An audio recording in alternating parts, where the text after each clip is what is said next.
Good morning, guys. Happy New Year. How you guys doing? I hope you guys are doing all right and you're having a great start to your new year.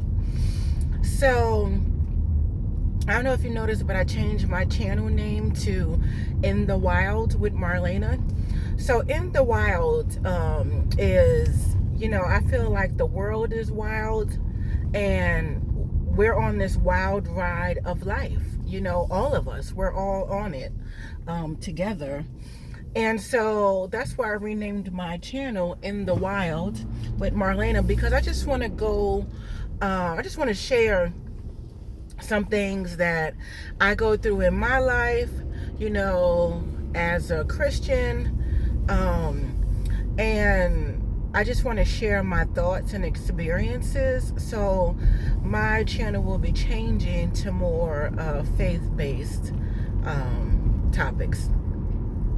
And so starting with the first thing that I wanted to talk about is, if you've been watching my channel and following me, you know that my husband and I have been struggling with infertility for the past 10 years.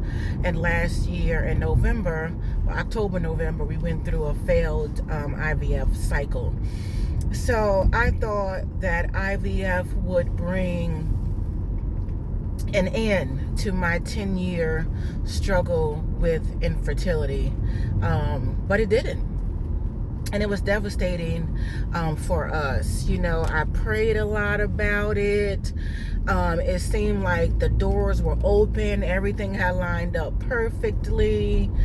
The whole church was praying for us. So many people were praying for us. We were praying, and for some reason, God said no. And I had to wrestle, through November, December, really wrestle with God over what happened. There was a lot of tears, just a lot of being angry with God. I had to talk to, not a whole lot of people, but, my good friends, my close friends. I talked to quite a few of them, and they gave me input and advice.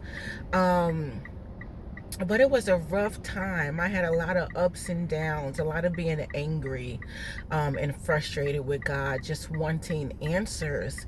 And in my mind, I felt like God kept sending me back to Abraham and Isaac. If you read Genesis 22, about the story of Abraham and Isaac, God had promised Abraham all these descendants, and that these descendants would come through Isaac. But then God asked Abraham to sacrifice Isaac. And I can only imagine that Abraham was probably thinking, is God bipolar? Like, is he crazy? How can he tell me that he's going to give me all these descendants, but then turn around and tell me to sacrifice? I'm sorry, the turn signal is probably annoying people. And then turn around and tell me to sacrifice the son that I've waited decades for, that he told me all of these descendants are going to come from. And I just can't imagine what was going through Abraham's mind at that point. But regardless, the scripture starts off with saying that this was a test of Abraham's faith. And, Abraham was so faithful through it. I believe that Abraham must have been thinking, okay, if I sacrifice Isaac and he dies here on this altar, God is going to raise him from the dead. Like, that's what I believe Abraham was thinking. Like, if God allowed my wife Sarah, who was barren, to bring forth this child at the age of 90, clearly he can bring life from something that's dead, because her womb was essentially dead, right? Surely he can raise Isaac from the dead. And so even though what he's telling me isn't making any sense, I'm going to do it.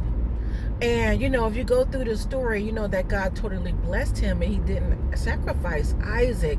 But the faith. I'm just thinking about the faith that it took for Abraham to get up early, because the scriptures say he got up early the next morning to go and sacrifice his son. He was so obedient and faithful. And I just felt like God is telling me, Marlena, this is a test of your faith.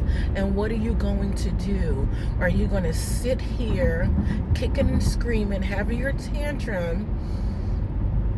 Or are you going to move in faith? Are you going to trust me? Like, I got this. I don't believe that God has promised me that I'm going to have children like he promised Abraham. God doesn't promise us children. He doesn't promise us husbands and wives. He doesn't promise us riches or houses or whatever. He doesn't promise us those things. He doesn't even promise us tomorrow. You know, what he does promise us is eternal salvation, if we allow him to be Lord of our lives. But he doesn't promise us children. And so, I just felt like God is saying to me, where is your faith? Are you going to trust me? And I had to wrestle with the fact that I may never have kids. Like, that's just the reality of it. I may never have biological children. Is God going to be enough? Is what God did for me on the cross, is it enough for me to say, okay, God, I may never have children, but I'm still going to walk with you. I'm still going to witness for you. I'm still going to live my life for you. I'm not going anywhere. And, that's the choice that I've made. Like, I'm going to continue to be faithful. I'm going to continue to hold God's hand, knowing that he knows what's best for me. Even though I might not understand it, I might not like it, I might not be happy about it, but I'm surrendered. I'm finally to the point where I am completely surrendered to God's will for my life, for whatever that may be.